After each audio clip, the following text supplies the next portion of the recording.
엄마 아빠 모두 알고 할아버지, 할머니, 시터님까지 우리 동네 어린이 병원. 병원. 와.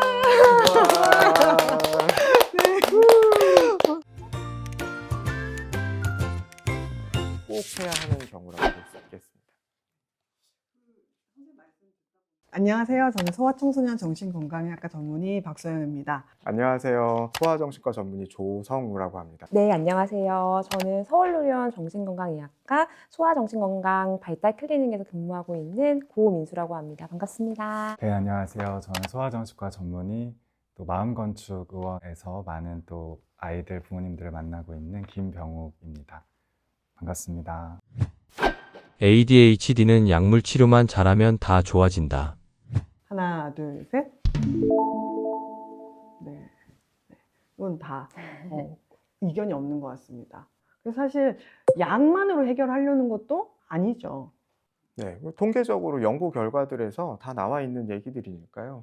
약물 치료 반응률 뭐 50에서 60% 정도 사이, 약물 치료, 비약물 치료 병합했을 때 한 70% 정도의 아이들이 좋아진다고 되어 있으니까 어떻게 보면 약물 치료, 비약물 치료를 다 같이 노력을 기울여도 생각보다는 쉽지는 않다 이렇게 볼 수도 있습니다. 뭐 당연히 약물 치료만 하면 다 좋아진다 이렇게 얘기하는 건 또 지나친 뭐 어떻게 보면 약에 대한 뭐 맹신이라고도 저는 생각을 합니다. 네. 되게 유명한 MTA 연구 있잖아요. 그 연구에서 행동치료를 정말 열심히 행동치료만 그리고 약물 플러스 행동 이렇게 했을 때 결국 핵심 증상의 개선은 병합을 하였든 병합을 하지 않았든 약물 치료를 한 군이 환자한테 개선이 되긴 했어요. 그런 거 보면은 약물학적인 도움을 저희가 무시할 수는 없을 것 같고요. 생물학적인 어떤 질환인 거니까요. 근데 그 연구 제가 기억하기로 핵심 증상 개선은 약물이나 약물 행동이나 비슷했는데 핵심 증상 외에 뭐 부모와의 관계라던가 뭐 사회성이라던가 정서라던가 이런 부분은 이제 약물만 치료를 했을 때에는 조금 이제 개선의 수위가 좀 낮았었던 거예요. 그렇게 봤을 때 사실은 아이들이 겪고 있는 다른 부수적인 어떤 어려움에 대해서는 비약물적 치료가 꼭 필요하다고 볼 수 있을 것 같습니다. 또 이게 워낙 발달적인 사실 이슈다 보니까 이렇게 성장하면서 좋아지는 것들이 많아서 사실은 믿고 기다려주는 것이 굉장히 중요하잖아요.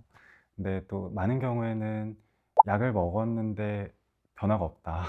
약을 먹었는데 왜 안 좋아지냐. 뭐 약이 안 맞는 거 아니냐. 사실 이런 말씀도 많이 하시는데 근데 이제 그럴 때는 저도 이제 많이 드리는 비유 중에 하나는 저는 이제 모래주머니의 비유를 많이 하거든요. 그래서 제가 달리기 연습을 하고 달리기를 잘하게 됐을 때 성공 경험을 하고 성취감을 느끼면서 건강하게 크는데 단점으로서 이제 넘어지게 하거나 연습을 잘 못하게 하는 모래주머니와 같은 ADHD의 특성이 또 있는데 약은 그 모래주머니를 그냥 가볍게 해주는 거다라고 저는 말씀을 많이 드립니다. 그래서 모래주머니가 가벼워졌어도 얘가 달리기 연습을 안 하면 사실은 뭐 달리기 실력, 뭐 체력, 근력, 지구력은 늘지는 않는 거거든요. 그래서 오히려 약을 챙겨주는 게 사실은 더 간단할 수 있고 그 아이가 이제 모래주머니가 가벼워졌어도 좀 연습을 꾸준히 해서 본인이 원하는 어떤 성장을 이룰 수 있도록 도와주려면 그런 동기를 부여해주고 또 많이 격려해주고 또 보상으로 칭찬을 주고 이런 것들이 더 좀 어렵지만 중요하지 않나 생각이 듭니다. 네, 정말 공감이 되는 얘기인 것 같아요. 실제로 진짜 부모님들이 약에 대한 이제 좀 장벽이 있다 보니까 약을 먹기까지 마음을 먹는데 시간이 굉장히 오래 걸리시잖아요. 그러니까 약을 한번 딱 먹으면 굉장히 이렇게 드라마틱한 변화를 기대를 하시게 되는 것 같아요. 이제 그러다 보니까 약을 먹으면 우리 아이가 마치 다른 애가 되기를 바라시는 경우들도 있는데 방금 말씀하신 것처럼 우리 아이를 다른 아이로 바꾼다기보다는 우리 아이가 자기의 마음속에 있는 것들을 좀 더 잘 실행하고 실수를 좀 줄여주는 그런 기초선 정도가 되지 않을까 하는 생각이 좀 듭니다. 자, 그럼 다음 질문 가겠습니다. 영양분이 부족하면 ADHD에 걸린다. 하나, 둘, 셋. 저는 세모 정도로. 이게 여기에 질문에 좀 그게 들어가야 될 것 같아요. 영양분이 극단적으로 부족할 경우에는 사실 걸릴 수 있겠죠. 네. 저도 그래서 세모를 하긴 했고 실제로 뭐 철이나 아연이나 뭐 비타민 D나 이게 정말 결핍이 있을 때는 ADHD 증상과 비슷하게 나타난다라는 말이 있는데 그렇지만 중요한 것은 일반적인 식사를 했을 때 저희가 사실 그렇게까지 극단적으로 결핍이 일어날 일은 잘 없고, 그리고 결핍이 있다고 하더라도 절대 영양제가 저희가 지금 말씀드리고 있는 표준적인 치료를 대체할 수 없다. 그냥 영양제를 먹어도 그 효과는 굉장히 미미하다라는 게 사실 또 계속 연구에 나오고 있어서 그거를 전달드리는 게 중요할 것 같습니다. 네. 네, 다음 질문 부탁드리겠습니다. ADHD 약은 한 번 먹으면 평생 먹어야 한다. 하나, 둘, 셋. 네. 다 동일하니까 넘어가겠습니다. 네. 마지막 질문입니다. ADHD 예방법이 있다.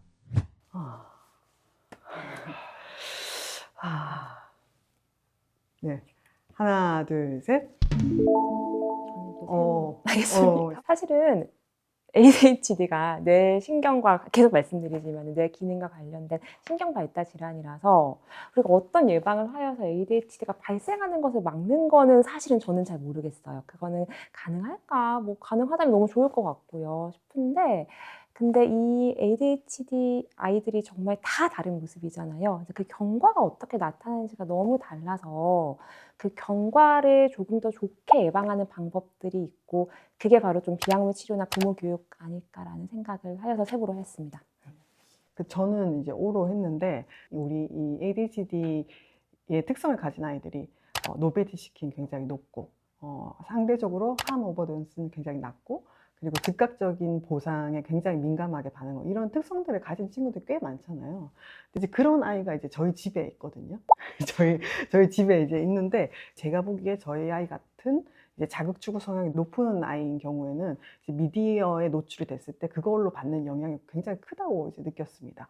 그래서 이제 어렸을 때부터 관리를 한 편이고요. 또 저희 아이뿐만 아니라 사실 저는 이제 진료실에서 만 4세, 5세 이런 친구들 굉장히 많이 만나는데, 그러면 사실 ADHD 진단을 내리기엔 아직 아이들의 뇌 발달 자체도 너무 안 되어 있고, 진단 기준도 아직 속하지도 않죠. 하지만 보호자분들께서 ADHD 걱정하시거든요. 그러면 이제 제가 그때 말씀드리는 것이 이제 생활 관리나 미디어 노출, 만 3세가 지나가서는 그 타인의 말을 경청하는 거, 이제 이런 것부터 이제 설명을 드립니다. 그래서 ADHD 자체를 병이 발생하는 것을 예방한다기보다는 뇌 발달에서 이 아이한테 좀 더 적절한 환경을 제공해주고 아이한테 맞는 양육법을 할 수는 있지 않을까, 이런 생각에서 저는 이렇게 오라고 들었습니다. 이제 ADHD인 아이들 진료실에서 만나게 되면 이제 과거력 같은 거 물어보게 되면 특성들이 있잖아요. 뭐 예를 들면 잠도 잘 못 자고 굉장히 좀 달래지지도 않고 먹는 것도 잘 안 먹고 이렇게 까다로운 이런 부분, 이런 아이들, 또 혹은 뭐 어떤 언어나 인지 같은 것들의 발달이 약간 다른 친구들하고 뭔가가 좀 달랐다거나 발달의 궤적이 달랐던 그런 친구들이 많아서 그런 것들을 보면 ADHD라는 거는 정말로 유전적이고 혹은 타고난 성향이다, 저는 그렇게 더 많이 생각을 하게 되더라고요. 이게 부모가 뭐 그렇게 만들고 싶어서 만드는 수가 그렇죠. 있는 게 절대 아니구나, 이런 생각에, 그렇게 생각했을 때 예방법이 없다. 하지만 이제 ADHD 아이가 있을 때 이게 ADHD 문제에서만 끝날 법한 아이가 ADHD 문제로 인해서 정서적, 사회적 여러 가지 어떤 행동적인 문제가 발생하게 되는 건 좀 부모가 막아주거나 혹은 좀 줄여줄 수 있지 않나, 이런 생각 정도는 하고 있습니다. 이렇게 우리가 OX 퀴즈를 통해서 선생님들의 의견을 나눠봤는데요. 사실 이렇게 얘기를 듣다 보니까 이제 첫 번째, ADHD는 좀 생물학적인 부분이 굉장히 크다. 부모 탓으로 ADHD가 된 것은 아니지만 이 아이들을 도와줄 수 있는 가장 중요한 사람은 결국 부모다. 그래서 예방법이라고 우리 얘기했지만 결국에는 우리 아이들을 도와주는 관리 방법이라든지 양육 방법, 부모의 역할 훈련, 이런 것들이 굉장히 중요하다는 게 이제 핵심인 것 같습니다.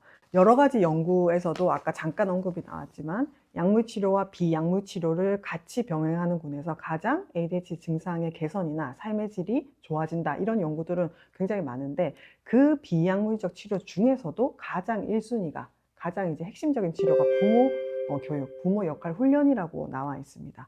그래서 저희들도 진료실에서 부모 역할 훈련과 부모님 상담, 부모님 교육을 굉장히 강조하면서 하고 있는데요. 다른 선생님들은 진료실에서 어떻게 부모 교육을 하고 계신지 좀 이야기를 들어보고 싶습니다. 사실 뭐 진료 시간이 그렇게 길지 않기 때문에 짧아서 부모 역할 훈련이라고 얘기할 수준의 정말 공들여서 체계적으로 하고 있지는 사실 못하고 있는 상황이고, 그때 이제 아이가 가지고 오는 문제 상황들에 대해서 어떻게 대처를 하면 될 것인가에 대해서 이렇게 얘기를 나누는 것들이 사실은 진료 시간의 대부분을 차지를 하죠. 네. 저도 마찬가지입니다. 사실 우리가 결과를 모르면 사실 좀 동기가 떨어지지만 이거는 너무너무 알거든요. 부모 교육을 저희가 했을 때 아이한테 훨씬 도움이 된다는 걸 아는데도 제가 원하는 만큼이 다 전달하기가 어려워요. 길게 뭐 1시간 상담을 한다 하더라도 사실은 부모님의 궁금증이 다 해소되기 또 어려운 것 같아가지고 좀 어려움이 있는 것 같습니다. 저는 이제 공감, 격려, 칭찬의 무한 반복을 항상 강조를 드리는데요. 다만 이제 말씀하신 것처럼 시간적인 제약도 있고, 또 이게 아이가 성장하고 사실 그러면서 이제 부모도 같이 성장을 하는 거잖아요. 그러니까 시간이 필요한 부분이 있어서 꼭 그 순간에 뭐 많은 내용을 전달해 드리는 것도 의미가 있지만, 저는 이제 부모님들을 계속 격려해 드리고 또 부모님은 아이를 또 격려해 주고, 그런 좀 선순환을 이어갈 수 있도록 좀 방향을 잡아 드리는 부분이 그래도 다들 또 아마 신경 써주고 계신 부분이고, 저희들이 할 수 있는 소아정신과 의사들의 가장 중요한 역할 중에 하나라고 생각을 합니다. 이렇게 들어보면 이제 같은 진단을 표준화된 그리고 근거 기반의 가이드로 우리가 치료를 하고 있지만 또 진료 의사들마다의 스타일도 좀 다른 것 같아요. 그래서 저 같은 경우는 부모 교육 프로그램이라고 10번의 회기로 부모 교육을 하는 건데, 사실 그걸로도 충분하진 않지만 이제 시작이라는 마음으로 이제 그런 프로그램을 운영을 하고 있습니다. 근데 사실 그것만으로도 이게 모든 사람이 또 교육을 받을 수 있는 건 아니니까 어떻게 할까? 저희들끼리 고민을 많이 하다가, 그래서 어떻게 하기로 했죠? 저희가? 그래서 책을 쓰기로 했죠. 우와, 네네. 네. 네, 그러면 이제 ADHD에 관한 책이 나온 거죠? 네, 그렇습니다. 저희가 박 선생님 병원에서 하시고 계신 그 10회기의 내용도 포함하고 조성훈 선생님이 매 진료실마다 문제 상황에 대해서 이렇게 해야 된다라고 제시하고 있는 솔루션도 포함하고, 또 김병 선생님이 늘 칭찬하고 공감하고 격려해야 된다라는 거를 전하고, 또 부모님도 이렇게 좀 마음을 돌봐주고 하는 그 모든 것을 담기 위한 책인 가장 완벽한 ADHD 양육 가이드라는 책을 4명이서 함께 작업을 하였습니다. 네, 다시 한번 그 책 이름은 가장 완벽한 ADHD 양육 가이드라는 책입니다. 네. 와. 와. 저희 넷이 정말 이렇게 같이 이렇게 ADHD 아이들 진료 얘기를 하다가 어떻게 하면 장점을 좀 살리고 단점을 좀 줄여서 아이를 좀 잘 키우게 할 수 있을까? 부모님들한테 어떻게 하면 좀 도움을 줄까? 이런 생각에 4명이 파트를 맡아서 이렇게 돌아가면서 책을 썼거든요. 근데 쓰고 나니까 너무 완벽한 거예요. 그래서 이름을 완벽한이라고 붙였어.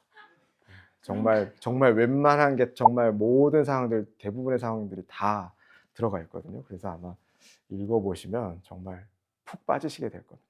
저는 저의 그 파트만 봤을 때는 좀 완벽한이라는 제목이 사실 좀 부담스러웠었거든요. 근데 이제 사실 또 모아놓고 보니까 내가 좀 편하게 추천해드리거나 권해드릴 수 있는 좀 전문적인 책이 생겼구나 싶어서 생각보다 어떤 시너지가 좋았던 것 같습니다.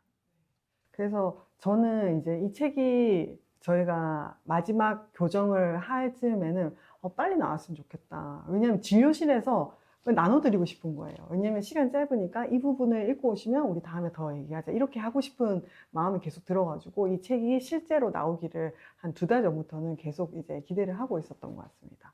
그래서 이 자리를 빌어서 제가 이렇게 겁없이 하자고 한 이 계획에 선뜻 동참해 주시고 또 이렇게 저희 채널에 나와 주신 것에 대해서 다시 한번 감사드립니다.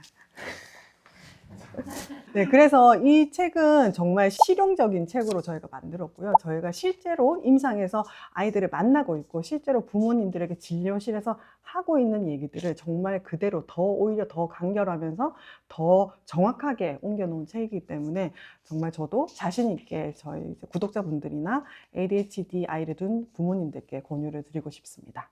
근데 이제 이렇게만 끝나면 너무 아쉽잖아요. 그래서 저희가 오늘은 OX 퀴즈로 ADHD에 대해서 전반적으로 알아봤다면 다음 시간에는 또 제가 1대1로 선생님들과 함께 각각 사례를 가지고 우리 아이들, ADHD 아이들이 보이는 특성과 그리고 부모님들이 할 수 있는 역할에 대해서 좀 더 자세하게 알아보는 시간을 가지도록 하겠습니다. 자, 그러면 마지막으로 우리 동네 어린이 병원이라는 육아 채널 네, 나와주신 우리 선생님들의 소감을 한 번씩 들어보고 싶습니다. 네, 이렇게 이제 좋은 기회가 돼서 채널에 초대해 주셔서 너무 감사드리고, 아마 영상 보고 계신 부모님들 중에서도 아이의 이런 충동성, 주의 집중력 부분에 대해서 걱정이 많으신 분들이 많이 있으실 것 같아요. 그래서 저희가 이번에 새롭게 의기투합해서 쓴 책이 그 부모님들께 정말 도움 많이 됐으면 하고, 종종 채널에는 좀 출연했으면 하는 소망이 있습니다. 네, 감사합니다. 저도 이 채널 구독자이거든요. 그래서 이렇게 구독자분들과 소통하고 여기 출연할 수 있게 된 게 너무너무 영광이고요. 저희 책은 아까 말씀드린 것처럼 실용적이고 전문적인데 제가 느끼는 바는 또 쉬워요.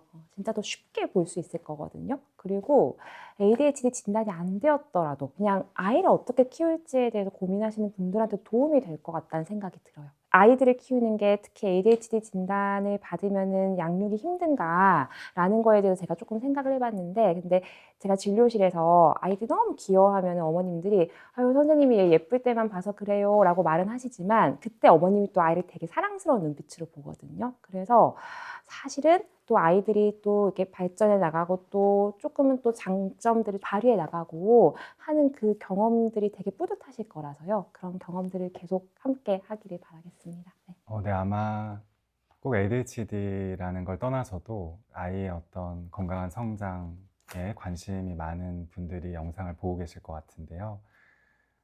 그래서 아이들마다 사실은 기질이나 성향이라는 건 다 다른 거지만 누군가 한 사람이라도 그 아이를 좀 믿고 따뜻하게 지켜봐주면서 기다려주는 어른이 있으면 사실은 좀 까다로운 기질이나 어려움이 있는 아이들도 건강하게 클 수 있습니다. 그래서 많은 부모님들께서 아이들을 좀 믿고 기다려주시는데 조금이나마 또 저희들의 어떤 그런 내용들이 도움이 될 수 있으면 좋겠습니다. 감사합니다. 네. 오늘 좋은 말씀 너무 감사했고요. 그러면 다음 시간에 또 뵙겠습니다. 네, 감사합니다. 감사합니다.